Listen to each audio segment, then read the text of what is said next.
जय श्री कुल देवता। शनिवार के पावन दिन श्री शनि पंजर स्तोत्र का श्रद्धा पूर्वक श्रवण करना शनि देव की कृपा प्राप्ति का उत्तम उपाय माना गया है।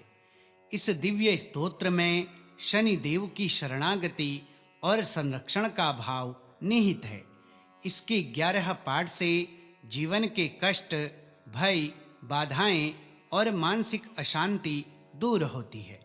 शनि देव की कृपा से कर्मजनित कठिनाइयों का सामना करने की शक्ति प्राप्त होती है तथा जीवन में स्थिरता और मंगल का मार्ग प्रशस्त होता है। तो आइए प्रारंभ करते हैं इस पाठ को। श्री शनि पंजर स्तोत्रम नमामि सूर्यतनयं छायागर्भ समुद्भवं नीलवर्णं महाभागं पंजरं मे व्यपोहतो मन्दगामिनमत्युग्रं कर्मसाक्षिणमव्ययं भक्तरक्षापरं देवं शरण्यं प्रणमाम्यहं नीलाम्बरधरं देवं दण्डपाशधरं प्रभुं ग्रहनाथं महावीर्यं पंजरस्थं नमाम्यहं कालचक्रप्रवर्तारं न्यायमार्गप्रदर्शकं दुःखदारिद्र्यहन्तारं शनिं वन्दे पुनः पुनः सूर्यपुत्रं कृपासिन्धुं मन्दं मन्दगतिं विभुं भक्तानाम् अभयदातारं प्रणतोऽस्मि शनैश्चरं नीलोत्पलदलश्यामं सर्वपीडानिवारकं काकवाहनमारूढं वन्देऽहं ग्रहनायकम् अज्ञानाद्यत्कृतं पापं मोहतो वा कृतं मया तत्सर्वं क्षम्यतां देव प्रसीद शनिनायक आपदां हरणं नित्यं क्लेशदुःखविनाशनं धैर्यसौख्यप्रदातारं वन्दे छायासुतं प्रभुं शरणागतदीनार्त परित्राणपरायणं पंजरेणावृतं देवं नमामि श्रीशनैश्चरं नमामि सूर्यतनयं छायागर्भसमुद्भवं नीलवर्णं महाभागं पंजरं मे व्यपोहतो मन्दगामिनमत्युग्रं कर्मसाक्षिणमव्ययं भक्तरक्षापरं देवं शरण्यं प्रणमाम्यहं नीलाम्बरधरं देवं दण्डपाशधरं प्रभुं ग्रहनाथं महावीर्यं पंजरस्थं नमाम्यहं कालचक्रप्रवर्तारं न्यायमार्गप्रदर्शकं दुःखदारिद्र्यहन्तारं शनिं वन्दे पुनः पुनः सूर्यपुत्रं कृपासिन्धुं मन्दं मन्दगतिं विभुं भक्तानाम् अभयदातारं प्रणतोऽस्मि शनैश्चरं नीलोत्पलदलश्यामं सर्वपीडानिवारकं काकवाहनमारूढं वन्देऽहं ग्रहनायकम् अज्ञानाद्यत्कृतं पापं मोहतो वा कृतं मया तत्सर्वं क्षम्यतां देव प्रसीद शनिनायक आपदां हरणं नित्यं क्लेशदुःखविनाशनं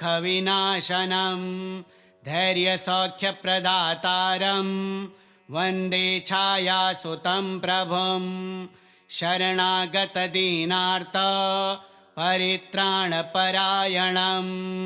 पंजरेणावृतं देवं नमामि श्रीशनैश्चरं नमामि सूर्यतनयं छायागर्भसमुद्भवं नीलवर्णं महाभागं पंजरं मे व्यपोहतो मन्दगामिनमत्युग्रं कर्मसाक्षिणमव्ययं भक्तरक्षापरं देवं शरण्यं प्रणमाम्यहं।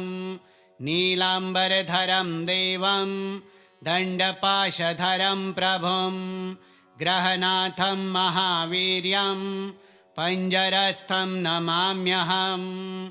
कालचक्रप्रवर्तारं न्यायमार्गप्रदर्शकं दुःखदारिद्र्यहन्तारं शनिं वन्दे पुनः पुनः।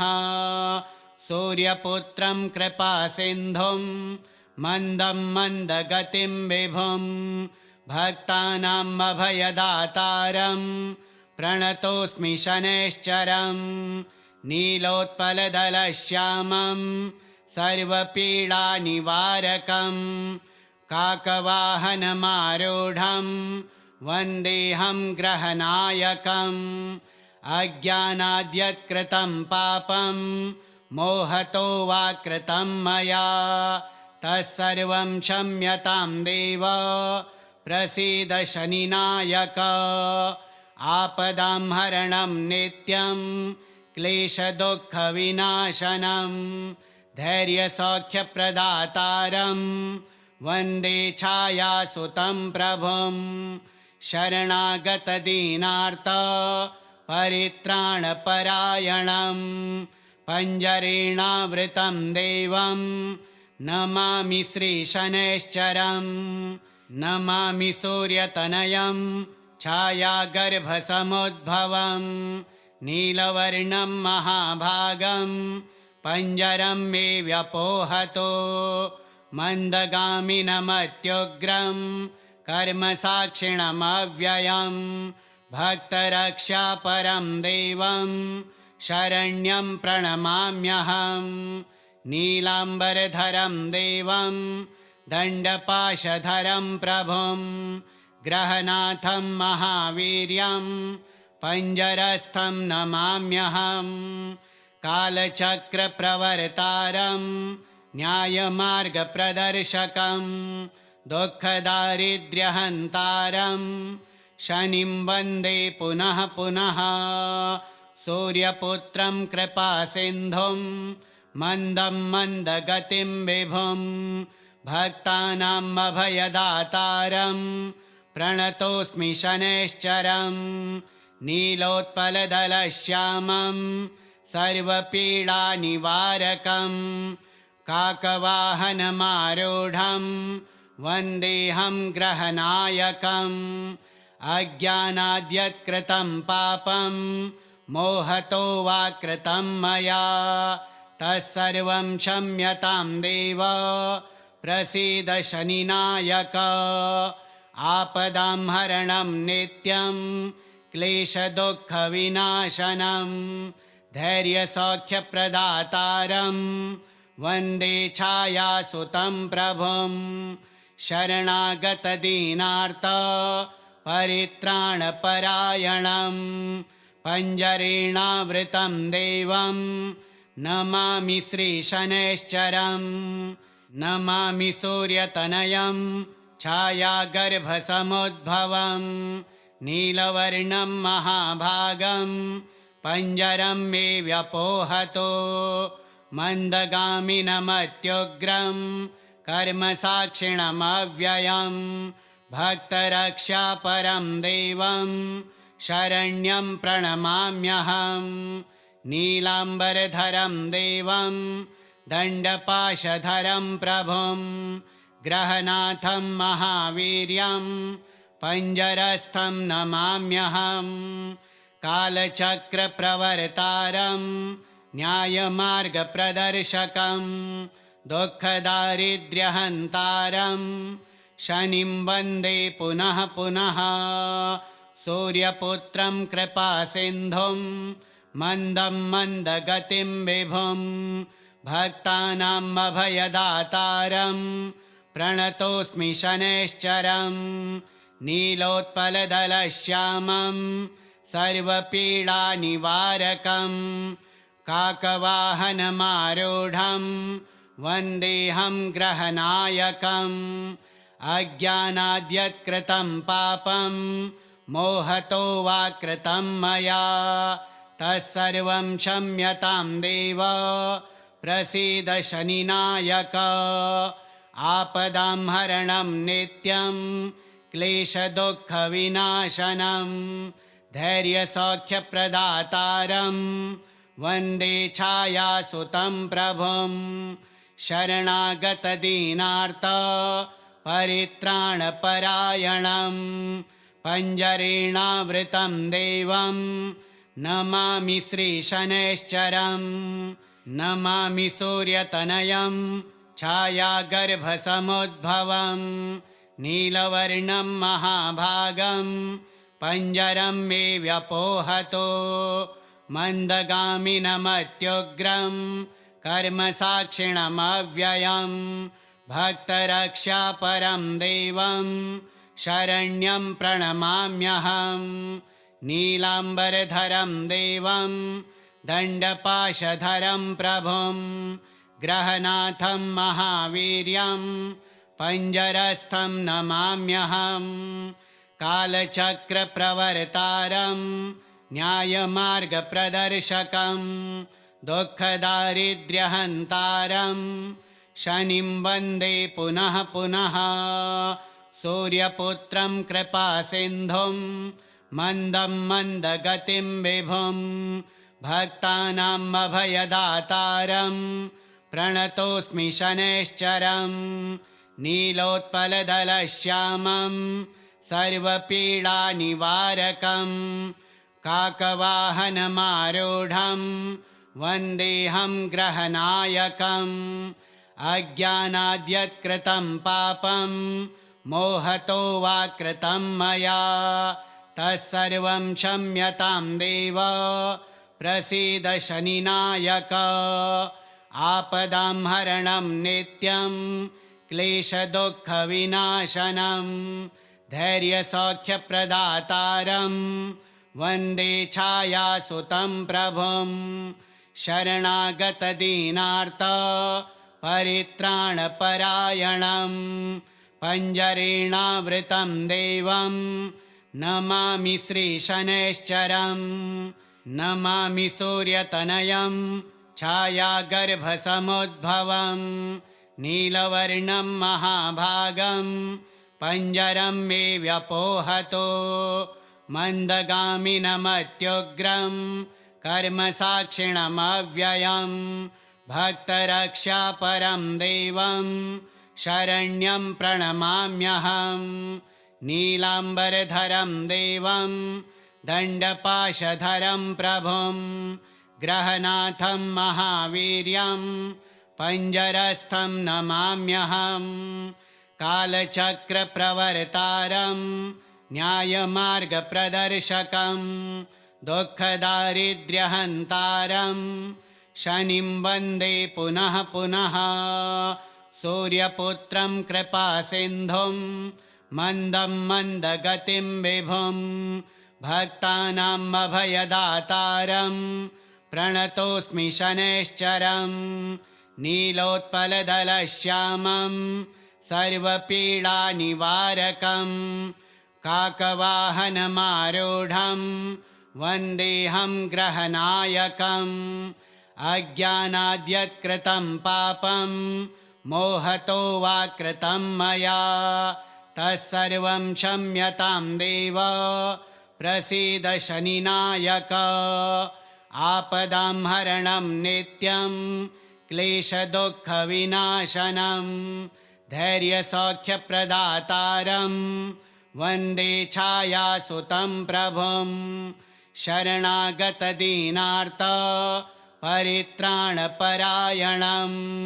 पञ्जरेणावृतं देवं नमामि श्रीशनैश्चरं नमामि सूर्यतनयं छायागर्भसमुद्भवं नीलवर्णं महाभागं पञ्जरं मे व्यपोहतो मन्दगामिनमत्युग्रं कर्मसाक्षिणमव्ययं भक्तरक्षापरं देवं शरण्यं प्रणमाम्यहं नीलाम्बरधरं देवं दण्डपाशधरं प्रभुं ग्रहनाथं महावीर्यं पञ्जरस्थं नमाम्यहम् कालचक्रप्रवर्तारं न्यायमार्गप्रदर्शकं दुःखदारिद्र्यहन्तारं शनिं वन्दे पुनः पुनः सूर्यपुत्रं कृपासिन्धुं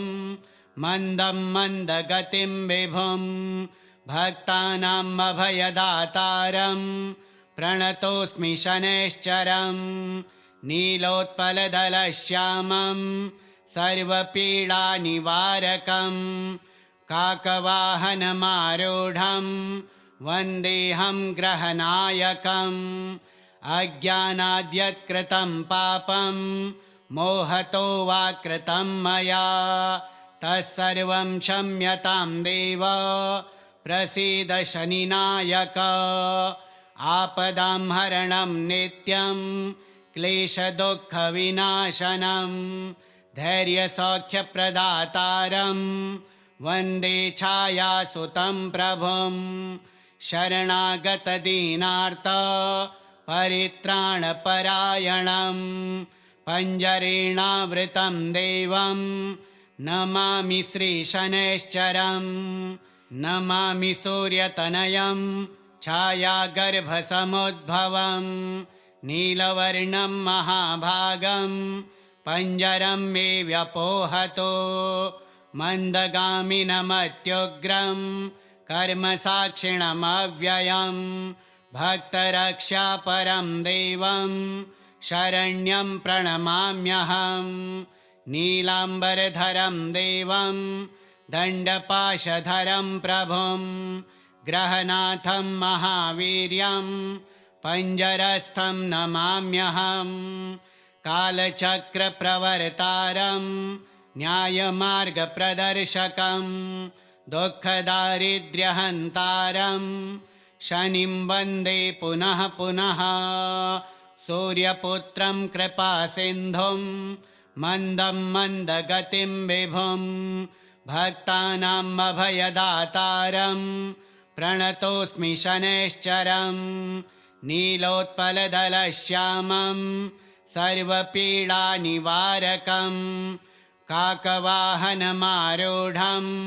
वन्देऽहं ग्रहनायकम् अज्ञानाद्यत्कृतं पापं मोहतो वा कृतं मया तत्सर्वं क्षम्यतां देव प्रसीद शनिनायक आपदां हरणं नित्यं क्लेशदुःखविनाशनं